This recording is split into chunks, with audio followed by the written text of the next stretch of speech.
there is roughly £2 billion worth of overdue invoices at one time owed to small businesses in the UK. 2 billion. Right, so this is a very common problem, and I think if you ask most accountants or financial advisors, they will tell you that they see this all the time, and I'm sure you've experienced it in your business. So the first thing we're going to look at is just really simple. This sounds very simple, but what is currently owed to you? So what overdue invoices do you have? And I know what it's like having run an agency and being a creative. When we've got on our list, chase this invoice up, it's the last thing that we want to do, right? That's not how we want to spend our evenings and weekends, chasing invoices. And you probably won't be surprised to know that my advice on this is to get somebody else to do it for you, to have your accountant or your bookkeeper or a service chase these for you. But right now for this challenge, I'd like you to get on top of them. I'd like you to actually figure out, have you got any overdue invoices? That's going to be our first port of call. So we're simply just going to list those down. We're going to look at, are there any invoices that should have been paid, whether it's in the last month, the last 7 days, today, like what is currently outstanding? And we're really going to kind of clamp down on it. And I'm going to share with you a strategy to kind of get some of that money and get some of those invoices paid in the business. The other biggest thing that stops people getting cash in the business is the way that they create their payment terms. So what tends to happen, let's say you're running a web design agency or an animation studio, you'll say, hey, we'll deliver this thing, and then you give us feedback, and when that feedback is approved, we'll raise the invoice, which is a terrible way to run business and get paid, as unfortunately I found out the hard way. But you're putting the control in the client's hands. So what I advise you do is you raise the invoice on the deliverables. So you have the initial payment, and then you create milestones for the project, and when that thing is delivered, you raise that invoice, and that invoice is due. And then the feedback and the amends and everything else comes after that payment has happened. Do not wait for feedback and amends, etc., until you get paid. So that's one of the first things. So who's postponing payment right now due to feedback? They're the second people that we're going to target. Then what we're going to do is we're going to introduce both an incentive and a fine. Okay, and fine's a strong word, but interest is quite common. It's quite common to add a bit of interest to an invoice the further overdue it is, but it's easier just to say, when your invoice is late, this is how much it's going to cost you per day. And this might seem a bit extreme, and people worry about tarnishing relationships with clients.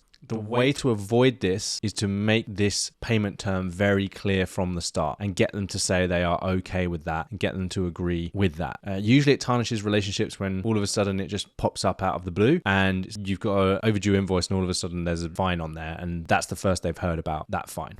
So I'm going to show you how to kind of frame this in a minute. And then the last resort is small claims, which is predominantly in the UK, but we have a version of it in Europe. But the last resort is there are companies and there are ways to chase invoices. Ideally, we don't want to get to that point, but at the end of the day, if you need paying for work that you've done, and if you are owed money based on an agreement that you have made with your clients, then that is your money. Whether it's a verbal agreement, a written agreement, an email, if you have agreed to a fixed price and you've delivered that thing, then that's what you're owed, right? And so there are ways to pursue that and get that cash into the business. So what does this look like? Well, obviously we've got to create kind of some kind of message or structure that we're going to say to people. And I'd like you to kind of write this in your way, but I'm going to give you a few different options, the way that you can kind of play this. If your customers predominantly are small businesses, I would appeal to the kind of small business shared experience that you have, which is how important getting paid on time and cash flow is to small businesses, especially in this economy. And I would appeal to that. And I would say something like, hey, I'm sure you know as a small business how important cash flow is for a business and getting paid on time. I'd really appreciate if you could settle this invoice today. And I wouldn't do that over email. Whenever I'm chasing money or whenever I'm having money conversations, I will always have those conversations on the phone, just because tones can be interpreted slightly differently, and yeah, lots of things can be miscommunicated. So I'd always have that on the phone. I'd get them to agree on the phone, and then I would say, I'm going to just follow this up with an email to confirm. Can you just reply, just so that we have an email trace to say that you're happy to clear this invoice today? That's how I would handle that in terms of the overdue invoices. In terms of postponing feedback, I would handle it in a similar way, but I would say, unfortunately right now, we're getting close to not being able to continue this project